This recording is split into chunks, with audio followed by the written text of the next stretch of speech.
arena have believed that politics matters more than economic development. Let's listen in. Fellow Kenyans, there is a different thinking that has been evolving. A thinking that offends the principles of the founding fathers, the thinking that promotes the belief that we strengthen the weak by weakening the strong. It wants us to believe that a Kenyan can climb the ladder of prosperity only if he brings down a fellow Kenyan. This thinking has cost us lives and property in the last few months. I condole with those who have lost their loved ones and property in the recent disturbances. Fellow Kenyans, for a long time now, many in our political arena have believed that politics matters more than economic development. We have drawn Kenyans into our squabbles. For 50 years, we have squabbled over politics for politics' sake and squandered economic opportunities that would have made a difference in the lives of our people.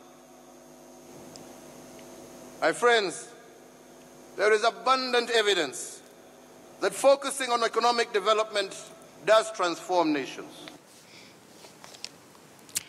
All right, again, the president cementing the need for the country to move away from divisive, what he calls destructive politics. But has he demonstrated that once again? Or have we seen that even from the new crop of elected leaders, that we have leaders who are more concerned about economic development as opposed to their own political development?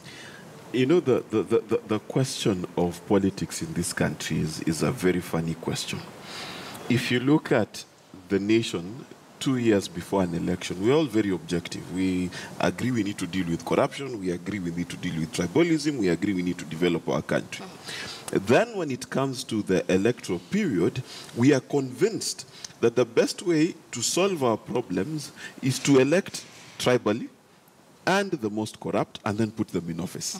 That tells you there's a bit of dyslexia as far as the Kenyan psyche is concerned. As in, if you look at throughout the last 4-5 elections, the issues before the election period start are always very clear, and the moment elections start, things change.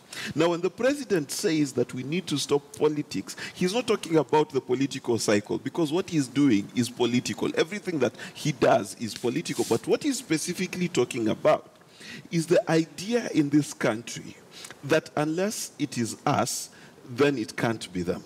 We do not approach our politics in the sense that whoever becomes president has to do what the Constitution says. And it is our role as citizens to be the people who agitate and participate in making sure that the president delivers not only on his manifesto, but on what is expected in the Constitution. We expect that any president should enshrine the right to education, the right to food, the right to proper health care. These are enshrined in the Constitution. It does not matter who we elect. And therefore, the question is, do we have within the current crop of leaders the kind of leaders that we need to transform this country? And I'll divide that into 3 categories. The first kind of leaders are those ones who have executive power. The executive power is the president and his deputy, and the executive power of the governors. What they need is to innovate solutions for Kenya. What is it to innovate? Kiambu and Nairobi, can they cooperate and figure out how they're going to work out the water table, how they're going to accommodate these tourists who come into Nairobi to work and go back to Kiambu to sleep?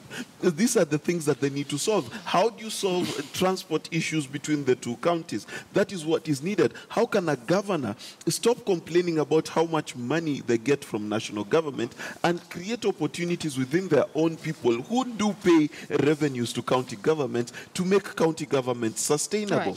That's the first part. The second part is the legislation, and the legislation at the national level.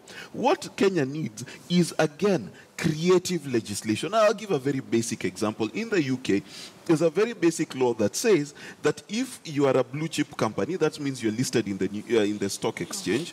When you do business with a smaller company that is not listed, you are mandated by law to pay them within 60 days. Right. In just doing that, you've solved the cash flow problems of many SMEs. And if you solve the cash flow problems of SMEs, then they're able to employ more people. Those are the kind of legislations that we want to see. Legislations that can basically transform how business is done and how we as a country are able to move forward. All right. I'll come